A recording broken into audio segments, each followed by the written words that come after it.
Okay, so hopefully the recording will start and I can get some water.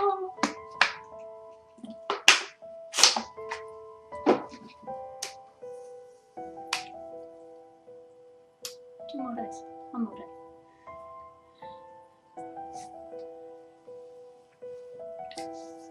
Okay, so I have 1 more day left of my receiving adventure, and I have been saying in the last couple of videos that it hasn't been what I expected it to be, and yet I have been receiving. And what I mean by that is that I was my ego, my mind, my human mind was expecting, you know, some mass miracle where I was going to end up with a waddload of cash and all of a sudden be able to live out my life in my dreams.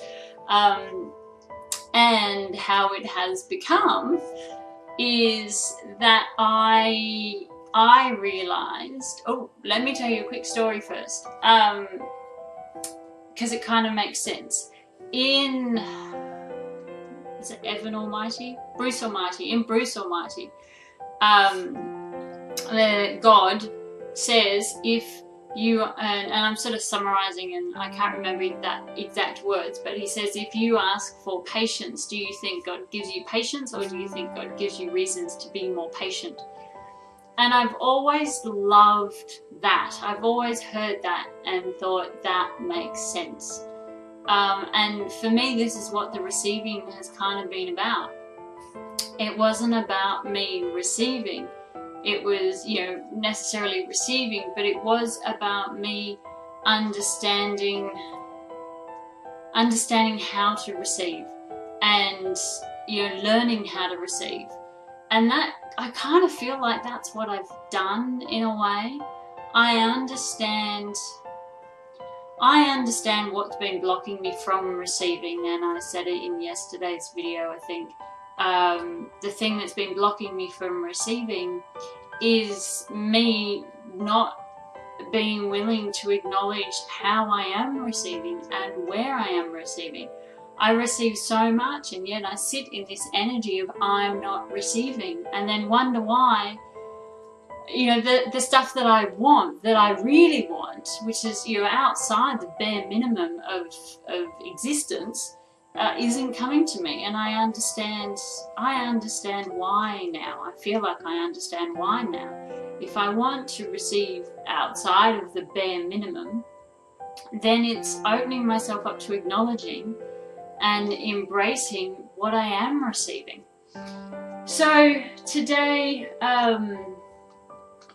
what did I receive today? I've lost my train of thought. What I've been receiving. So yes, I received the glorious day today. I also received access to an amazing call with a Facebook friend of mine, Joanna. And she was interviewing someone called Nikki, who's from Access Consciousness. They were having a great chat, and I was on the call listening in and had questions coming through, and so I started posting my questions, and Nikki saw the questions and started answering them. And she kind of helped me realize that there's a difference between enlightenment and embodiment. And when you're in that place of enlightenment, you know, when I'm in that place of enlightenment and I tapped into the energy of it, when I'm in that space, I'm out of my body. I'm enlightened. You know, I'm spiritual. I'm up in the air. I'm up in the ether, and that's kind of how I feel when I tap into the energy of being enlightened, and then when I tap into the energy of being embodied.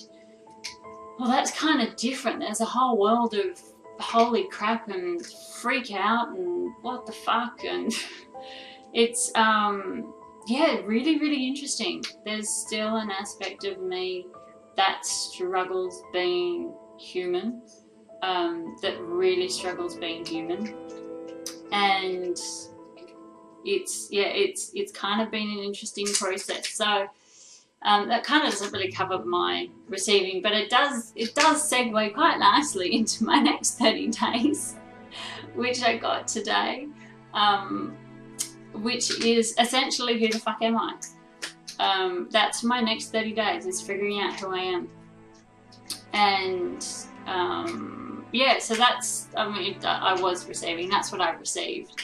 I heard that my next 30 days was who the fuck am I? And then I was on this call and went, okay, I've got the enlightenment, yep, done, easy, I'm there, I get it, I understand it, it's who I be, who I am, it's all in my energy, I get it. The thing I don't get is the embodiment.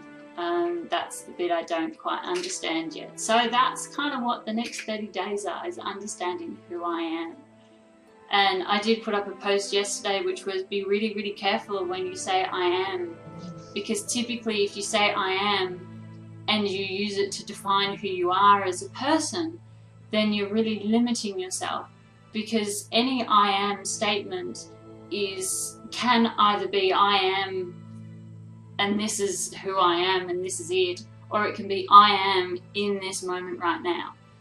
And I was thinking about it the other day. I was having this moment of I am in this moment right now feeling,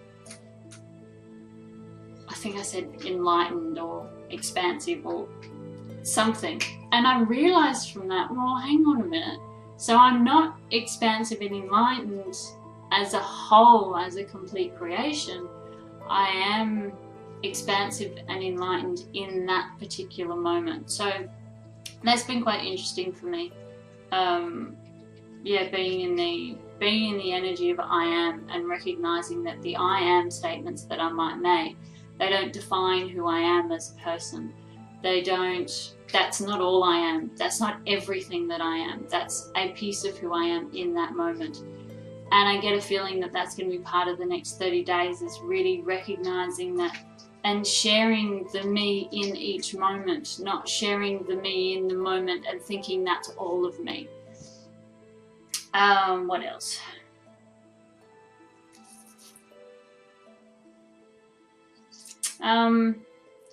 Where am I at with the camper van? Okay. I am exactly where I am right now. I have, I have a way to get a camper van, and I'm seeing it unfolding, and I'm very excited, and I am expecting over the next week or so to be posting photos and videos of me in this camper van. It's going to be very cool when it happens. So that was kind of part of I guess the receiving adventure, was I wanted to come into alignment with the camper van. And I kind of feel like, yeah, I am in alignment with the camper van. I know it's there, I know how to get it, I know how easy it is for me to receive it. And now it's purely, I have a few things that I need to finish in Brisbane before I can go. And yeah, I feel like tomorrow is when I'm going to be completing those things that I need to finish off in Brisbane, and I have a feeling that by Saturday, Sunday, maybe Monday, I'll be in the van and travelling south. Travelling maybe north and then south, but probably south. We'll see how we go. Yeah, and then I'll be in Sydney for a little while. I think probably 3 weeks, 4 weeks, maximum 6 weeks I'll be in Sydney, and then heading down to Melbourne. And then once I get to Melbourne, I have no idea. I think I'm going to be in Melbourne for a little while, and then heading, I guess, over to Adelaide and, you know, all the way around. Anyway, that's all going to unfold nicely. So I kind of feel like I'm rambling now. And normally when I ramble, it's because I'm not hearing to say something, but I have no idea what I'm meant to be saying. So I guess that's kind of it for my video today. Yeah, I know there's something else that I'm not saying.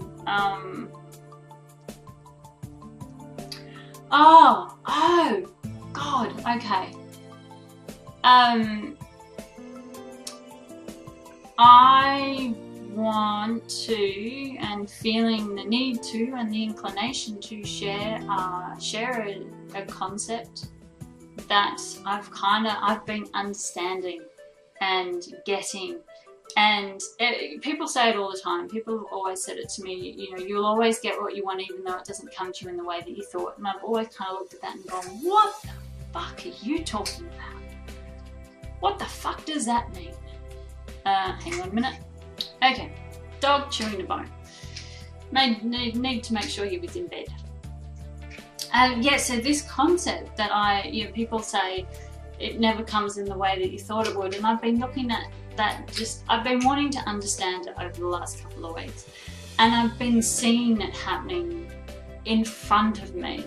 And it's as simple as walking past a shop and buying a camping book, and then coming home and texting a friend to say, is this the right camping book I need? And then having her say, no, actually, this is the camping book that you need, and you can only buy it online or, you know, in camping stores. And so I asked the question of the infinite part of me. I said, why did you inspire me to buy this camping book if you knew that this was the one I actually need?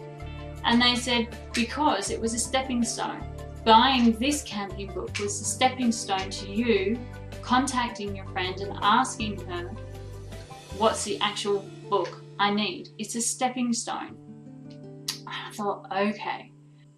So this has been a really, really interesting process for me, because I seem to consistently buy things, not use them, and then return them a couple of days later in exchange for something different, something better, or something not as good, or whatever, you know, putting it in human terms, but something different, another product. And I've asked, you know, why does this keep happening? And I get so strongly, it's a stepping stone. There are stepping stones to the process of alignment. And you take one step, which is to buy, let's say it's to buy a product. So you take that one step, and then you realize within 20 minutes it's not actually what you wanted, or within 24 hours or a couple of days it's not actually what you wanted. So you take it back and return it, you get something else. And then maybe that's not what you wanted, so then you take that back and you return it and you get something else.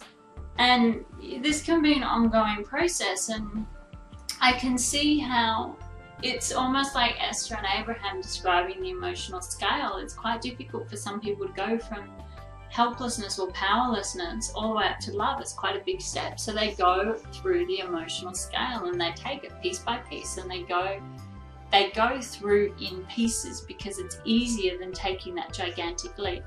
And to me, it's almost the same kind of thing. When I go out and buy something, it's a piece, it's a stepping stone. And that stepping stone that I've taken then allows me to return it and go to the next stepping stone, and then return that and go to the next stepping stone, and keep going from stepping stone to stepping stone, and keep going through the different layers until I actually align with and receive the exact thing that I actually wanted. So yeah, it's kind of been, that's been a really, really interesting process for me. Yeah, is recognizing the steps along the way to receiving, and putting it in this, the same context as the emotional scale.